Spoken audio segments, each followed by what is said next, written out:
Aujourd'hui, je vais vous parler d'une théorie sur Death Note qui nous explique qu'en fait, elle et Light étaient amoureux.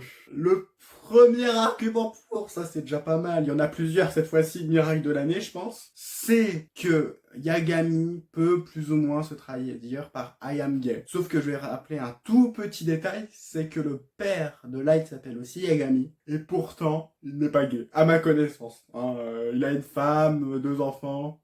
Je trouve que ça fait pas très gay, moi, perso, mais bon. Je suis pas spécialiste, hein. Deuxième argument pour, c'est que Light sèche les pieds de elle. Ah, il en faut pas beaucoup, hein, pour les gens. Maintenant, les arguments contre. Je sais pas, moi, j'essayerai pas de tuer mon amant. C'est pas mon objectif dans la vie. Pas mon objectif du tout, hein. Deuxième argument, c'est que je pense qu'elle aurait laissé Light tranquille, parce que bon, s'ils étaient amoureux l'un de l'autre, ça serait un peu chelou de continuer à le soupçonner. Troisième argument contre, c'est que Light finit par tuer elle. Et quatrième, c'est que au moment où le Death Note ne le contrôle plus du tout, en fait, Light tombe presque amoureux de Misa.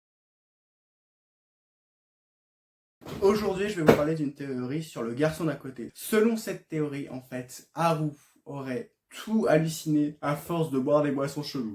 Les arguments pour, bah, y en a pas. Et 2 épisodes d'affilée, ça m'avait manqué. Les arguments contre, c'est qu'à ma connaissance, les boissons chelou, ça fait pas de rendre bizarre. Autrement, je serais très bizarre. Hein. Très très bizarre. Délicieux. Le deuxième argument contre, ça serait du coup qu'à la fin, le mariage avec Shizuko et tout, ça sera une hallucination. Il fait très réaliste ce mariage. Beaucoup trop réaliste. Parce que il a prévu quand même que Shizuko ne voulait personne, ou presque, à son mariage, mais que son père insiste pour qu'il y ait plein de monde à ce mariage. Bon, il connaît son père, mais il connaît pas Shizuko, donc ça aurait été chelou qu'il devine comme ça. C'est qu'une hallucination, il la connaît pas. Et trop d'arguments, donc il aurait acheté une bague de fiançailles à un vendeur pour lui donner une hallucination. Pourquoi pas? Allez, pourquoi pas? Allez, je vais te laisser traîner pour cette fois. Aujourd'hui, je vais vous parler d'une théorie sur Death Note. Selon cette théorie, en fait, Nier et Melo seraient la même personne. Les arguments pour, bah y en a pas, ça faisait longtemps de faire d'épisodes sans arguments. Putain, j'ai presque espéré faire 4 épisodes sans ne pas avoir d'arguments. Merde. Le premier argument contre étant que Light tue Melo, mais pas Nier. Ce serait un peu chelou qu'il arrive à tuer un des deux s'ils sont la même personne. Deuxième argument contre, c'est que Melo prend en otage une employée de Nier pour aller récupérer sa photo que seul Nier possède. Ce qui serait con si c'était la même personne, quoi. Je veux voir la scène, mais ça serait complètement con. Et troisième argument, quand on va à l'orphelinat dans la série, on voit bien les deux personnages et ils disent que elle n'a pas fait son choix entre les deux.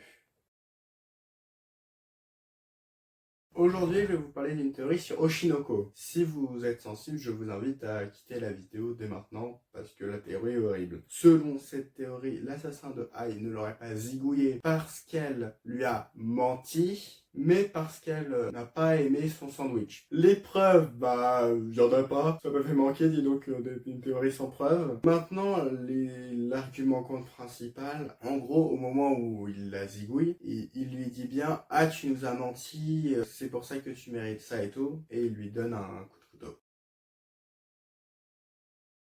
Aujourd'hui, je vais vous parler d'une théorie sur Shameless US. Selon cette théorie, en fait, Frank ne serait pas un alcoolique toxicomane, un agent de la CIA venu enquêter dans les quartiers sud de Chicago, choper ceux-là qui fraudent les indemnités. Théorie se base évidemment sur rien. Ouais, comme le dernier épisode, hein. De toute façon, ça m'avait 2 épisodes d'affilée, ça va. Hein. Maintenant, les arguments contre. Le premier argument contre, c'est que déjà, il se bourre la gueule à peu près tout le temps. Il entête ses enfants et il est un père complètement irresponsable. Il frappe même Yann à un moment lui pétant le nez hein, quand même. Hein.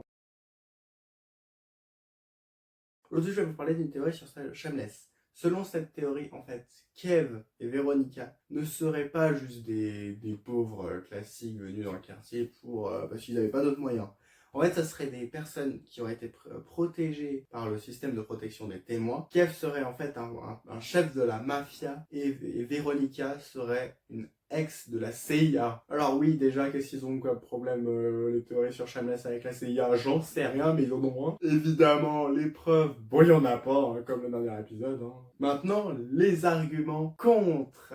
Allez, déjà, ça serait le pire chef de la mafia de tous les temps. Parce que vu comment il est gentil avec Philippe Gallagher, par exemple, ça m'étonnerait hein, que ça soit un ancien chef de la mafia. Je suis pas spécialiste, mais je pense pas. Et Veronica, si elle était ex de la CIA, je pense qu'elle aurait un meilleur métier que faire de la maintenance dans une maison de retraite. Elle est même pas infirmière, donc voilà quoi. Aujourd'hui, je vais vous parler d'une théorie sur Ruskell Donut Dream. Déjà, selon cette théorie, en fait, toute l'histoire est un énorme mensonge de Konami envers Sakuta. Cette théorie s'appuie sur un argument selon lequel, en fait, vu que Mai est très connue, ça étonnerait énormément qu'elle finisse par sortir avec un mec moins connu. J'ai oublié ça. Alerte incel. Ça fait 2 alertes pour un épisode, c'est pas mal déjà. Pourquoi c'est faux? Cette théorie est juste totalement débile. Parce que ça reviendrait à dire que Konami a réussi à convaincre et Ryo Futaba aussi de mentir et elle n'aurait jamais, mais jamais accepté de mentir pour son meilleur ami, qui est Sakuta. Et Konami, on n'a jamais su c'était qui son meilleur ami, mais c'est un des deux. Ce qui nous montre que cette théorie ne peut forcément pas être vraie. Mais j'ai envie de tuer la théorie jusqu'au bout. Vous êtes en train de me dire qu'il a été prendre le Shikanosen pour aller rejoindre Mai à la fin de la saison 1 pour rien du coup parce qu'elle n'existe pas. Voilà, Economy ne leur aurait pas dit tiens ça serait bien que je lui fasse des économies, ça serait un bon plan parce que mon ami il roule clairement pas sur l'or. Aujourd'hui je vais vous parler d'une théorie sur Ruskell Donut Dream. Selon cette théorie, en fait, Mai n'est pas humaine mais un hologramme. Avant ça... Nouvelle technologie. Et aussi, voilà, maintenant vous avez le contexte dans lequel on vit. Alors, maintenant nous allons voir pourquoi c'est nul. Pourquoi j'apporte pas les arguments pour? Parce qu'il n'y en a pas, bien évidemment. Vous pensez quoi? Créer des arguments cohérents. Et vous en demandez vraiment beaucoup. C'est pas comme si c'était dans la définition de la théorie. Vous en demandez vraiment, hein, du coup.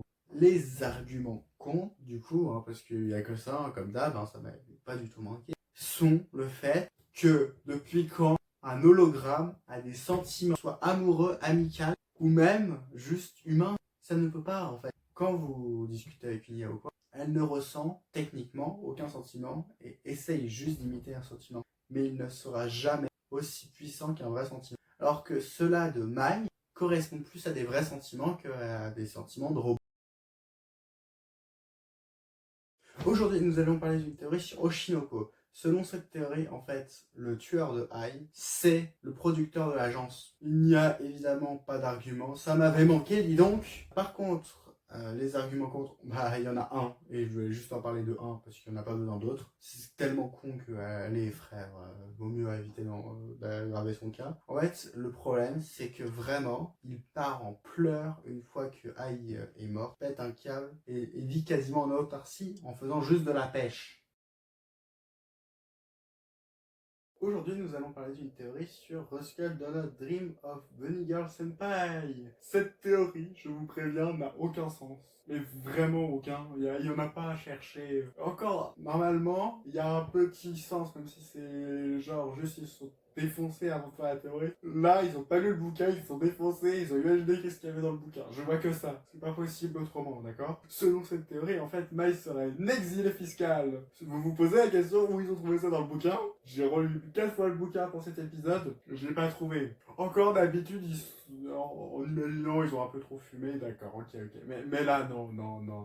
Est-ce qu'il y a des arguments? Bah, à part payer mon impôt, non. Maintenant, les arguments comptent parce que, bah, c'est mon métier. Hein. Premièrement, je suis pas sûr, hein. Je suis pas spécialiste dans les impôts et tout. Mais il y a peut-être d'autres moyens que de se rendre invisible pour échapper aux impôts. Hein. Il y a plein d'autres moyens d'ailleurs. On a par exemple déménagé au Costa Rica. Ça, c'est un moyen simple et efficace, les enfants, si vous voulez devenir exilé fiscal. Par contre, ça peut juste vous mener en prison, donc évitez de le faire.